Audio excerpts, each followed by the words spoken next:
વાવથરા જિલ્લાના દિયોદર ખાતે આજે કરોડોના ખર્ચે તૈયાર થયેલા નવનિર્મિત સરકારી વિશ્રામ ગૃહનું સ્થાનિક ધારાસભ્ય કેશાજી ચૌહાણના હસ્તે ભવ્ય લોકાર્પણ કરવામાં આવ્યું છે। આ પ્રસંગે માર્ગ અને મકાન વિભાગના ઉચ્ચ અધિકારીઓ સહિત મોટી સંખ્યામાં રાજકીય અને સામાજિક આગેવાનો ખાસ ઉપસ્થિત રહ્યા હતા।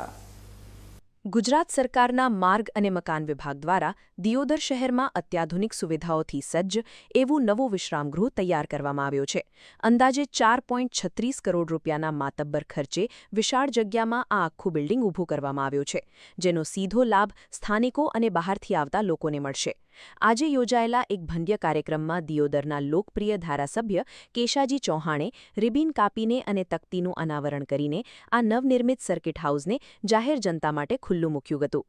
કાર્યક્રમની શરૂઆતમાં માર્ગ અને મકાન વિભાગના અધિકારીઓ દ્વારા ઉપસ્થિત તમામ મહાનુભાવોનું ફૂલહાર અને બુકે આપીને ભાવભર્યું સ્વાગત કરવામાં આવ્યું હતું। આ નવું વિશ્રામગૃહ દિયોદરના હાર્દ સમાન વિસ્તારમાં બન્યું હોવાથી હવે સરકારી કામે આવતા અધિકારીઓ, નેતાઓ તેમજ અન્ય મુસાફરોને રોકાણ માટે ઉત્તમ સુવિધા મળી રહેશે। અત્યાર સુધી દિયોદરમાં આવી કોઈ આધુનિક સરકારી વ્યવસ્થા ન હોવાથી લોકોને પાલનપુર કે ડીસા તરફ જવું પડતું હતું, પરંતુ હવે આ સમસ્યાનો કાયમી અંત આવી ગયો છે। કાર્યક્રમ દરમિયાન હાજર રહેલા આગેવાનોએ પણ સરકારના આ વિકાસલક્ષી પગલાંને બિરદાવ્યું હતું અને આ નવું બિલ્ડિંગ આગામી સમયમાં દિયોદરના વિકાસમાં એક નવું છોગું ઉમેરશે તેવી આશા વ્યક્ત કરી હતી। સમગ્ર કાર્યક્રમમાં સ્થાનિક વહીવટીતંત્ર અને માર્ગ મકાન વિભાગનો સ્ટાફ વ્યવસ્થા જાળવવામાં ખડેપગે રહ્યો હતો। આજે દિયોદરની આ ઓગણની પવિત્ર ધરતી ઉપર ગુજરાત રાજ્યના પીડબ્લ્યુડી વિભાગ દ્વારા 4.36 કરોડના ખર્ચે જે નવીન વિશ્રામ ગૃહ તૈયાર થયો એનું આજે લોકાર્પણ કરવામાં આવે છે।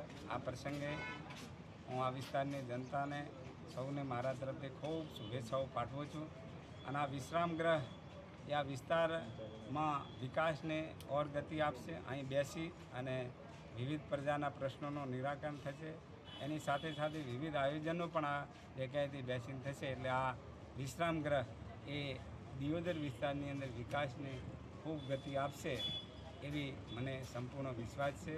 એની સાથે સાથે આપના મારફત વિસ્તારની જનતાને વિનંતી પણ કરું છું કે વિકાસની સાથે આપણે પર્યાવરણને જાળવીએ, પાણીને બચાવીએ। આ સમયની માંગ છે, તો વિકાસ પણ આપણે કરવો છે, પર્યાવરણ પણ જાળવવું છે અને પાણીને પણ બચાવવું છે। આ જ આ વિસ્તારના કલ્યાણ માટેનો માર્ગ છે। તો આપણે સૌ સાથે મળી અને આ વિસ્તારનું કલ્યાણ થાય, વિકાસ થાય એ દિશામાં સૌ પ્રયત્ન કરીએ। સૌનો આભાર। ભારત માતા કી જય। લાંબા સમયની રાહ જોયા બાદ દિયોદરને આધુનિક સુવિધાઓથી સજ્જ સરકારી વિશ્રામગૃહની ભેટ મળી છે, જે વિસ્તારના સર્વાંગી વિકાસ અને વહીવટી સરળતા માટે એક મહત્વપૂર્ણ સીમાચિહ્ન સાબિત થશે। Gangaram Thakor, BK news channel, Deodar.